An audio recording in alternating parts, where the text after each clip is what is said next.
নমস্কার। এই মুহূর্তের বিরাট আপডেট, বিরাট ঘোষণা। যুবশক্তি প্রকল্পে সবাইকেই নতুন করে ফর্ম ফিল আপ করতে হবে। হতে পারে অনলাইন বা অফলাইন, দুই মাধ্যমে করা যাবে। আপনারা কিভাবে করবেন বিস্তারিত কিন্তু আজকের এই ভিডিওতে জানাবো। কিভাবে আপনারা ফর্ম ফিল আপ করবেন, আবেদন শুরু হচ্ছে, কারা কারা আবেদনের যোগ্য, বিষয়টি আজকে আপনাদের ক্লিয়ার করব। সবাই কিন্তু এখানে টাকা পাবেন না, কেউ পাবে 2000 টাকা, কেউ পাবে 3000 টাকা। কি কি শর্ত রয়েছে সেটা কিন্তু 100% ভালোভাবে না জানলে আপনি কিন্তু এই প্রকল্পের টাকা পাবেন না। তো চলুন শুরু থেকে শেষ পর্যন্ত আপনারা দেখবেন।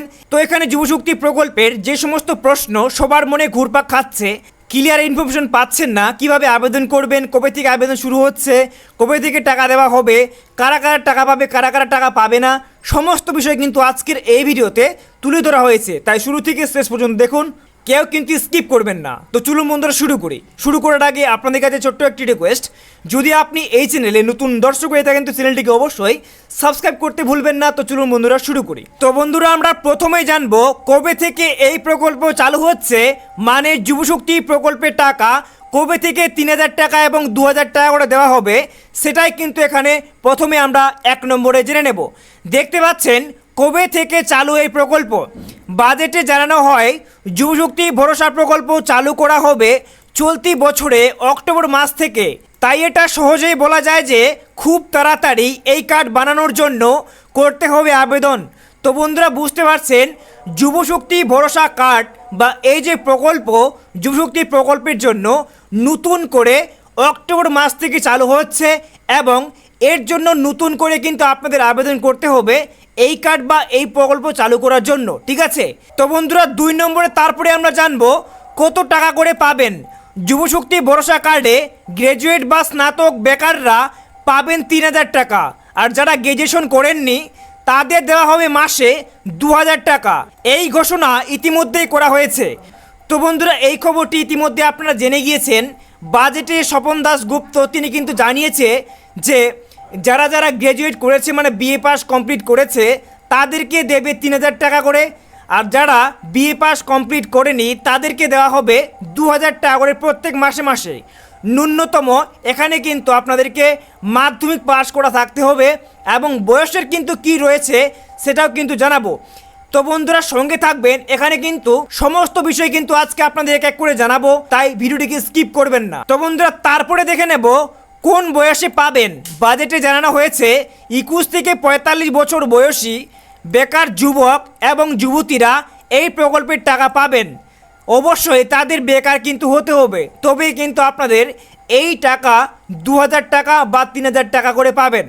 তো এখানে বয়স লাগবে আপনাদের ন্যূনতম মাধ্যমিক পাস করে 21 বছর বয়স লাগবে এবং সর্বোচ্চ কিন্তু বয়স হতে হবে 45 বছর। তার বেশি হলে কিন্তু আপনি এই প্রকল্পের জন্য এলিজিবল না, মানে আপনি এই প্রকল্পের টাকা পাবেন না। এরপরে দেখুন এখানে বলা হয়েছে পরিবারের আয় কত হতে হবে। শুধু বেকার হলেই কিন্তু যুবশক্তি ভরসা প্রকল্পের টাকা মিলবে না। তো আপনাদের প্রথমেই বলেছি যে আপনারা কিন্তু এখানে সবাই টাকা পাবেন না। তো আপনি যদি বেকার হয়ে থাকেন তবুও কিন্তু টাকা পাবেন না। এখানে কিন্তু অনেক শর্ত দেওয়া হয়েছে।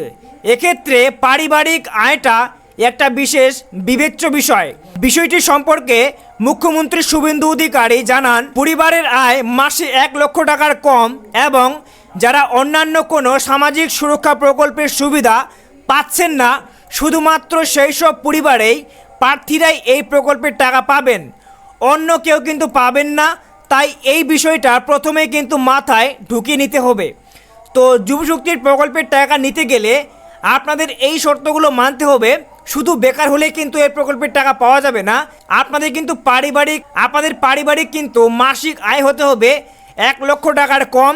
তার থেকেও বড় কোশ্চেন এখানে রয়েছে। তাছাড়াও কিন্তু যে সমস্ত পরিবারের যে কোনো লোকজন যে কোনো সামাজিক প্রকল্পের টাকা পাচ্ছে, মনে করেন আপনার বাড়িতে কেউ বার্ধক্য ভাতা, মনে করুন আপনার পিএম কিষাণ, এই সমস্ত প্রকল্পের টাকা পাচ্ছে, তাহলে কিন্তু আপনি এই প্রকল্পের জন্য এলিজিবল না। এটা কিন্তু আপনাদের মাথায় রাখতে হবে। তো বন্ধুরা এবারে কিন্তু চলে যাব সব থেকে গুরুত্বপূর্ণ এবং ভাইটাল বিষয়, যেটার জন্য আপনারা অনেকক্ষণ ধরে এই ভিডিওটি দেখছেন, যেটা কিনা যুবশক্তি প্রকল্পের বা যুবশক্তি ভরসা কার্ডের জন্য আবেদন বা অ্যাপ্লাই কবে থেকে শুরু হবে, যেটা কিনা অফলাইন না অনলাইনে হবে সেটা কিন্তু একটু পরে আপনারা জানতে পারবেন। তো বন্ধুরা, এবারে দেখতে পাচ্ছেন কিভাবে আবেদন করবেন এবং কবে থেকে আবেদন শুরু হবে। দেখুন, এই বিষয়টা নিয়ে কিন্তু এখনও কিছু জানানো হয়নি। আশা করা হচ্ছে আগামী কিছুদিনের মধ্যেই এই বিষয়ে খোলসা করা হবে, মানে এই বিষয়ে কিন্তু জানিয়ে দেওয়া হবে। তবুও আপনাদের বলে রাখি, যেহেতু অক্টোবর মাসে টাকা দেওয়া শুরু হবে এই প্রকল্পে, আগস্ট সেপ্টেম্বর মাসে আপনাদের এই যে প্রকল্প যুবশক্তি বা যুবশক্তি ভরসা কার্ড, এই প্রকল্পের জন্য কিন্তু আবেদন শুরু হয়ে যাবে। তো বন্ধুরা, তারপরে কি কি ডকুমেন্টস লাগবে, এটা কিন্তু একটা বিশাল বড় ফ্যাক্টর, যে যুবশক্তি প্রকল্পের টাকা নিতে গেলে কি কি ডকুমেন্টস চাইবে সেটাও কিন্তু এখনও খোলসা করা হয়নি, মানে জানানো হয়নি। তাই এই বিষয়টা জানতে আর কিছুটা সময় অপেক্ষা করতে হবে। যেহেতু বাজেট পেশ করা হয়েছে সবেমাত্র, খুব শীঘ্রই কিন্তু এই সমস্ত প্রকল্পের বাস্তবায়ন কিন্তু করা হবে। তো টাকা দেওয়া হবে অক্টোবর মাস থেকে, আপনারা ধরে নিতে পারেন আগস্ট সেপ্টেম্বর মাসে আপনারা কিন্তু এই প্রকল্পের জন্য অনলাইন বা অফলাইন দু মোডেই কিন্তু আপনারা অ্যাপ্লাই করতে পারবেন বা আবেদন করতে পারবেন। তো বন্ধুরা, সমস্ত বিষয় কিন্তু আপনাদের জানানো হলো যুবশক্তির প্রকল্প বিষয় নিয়ে।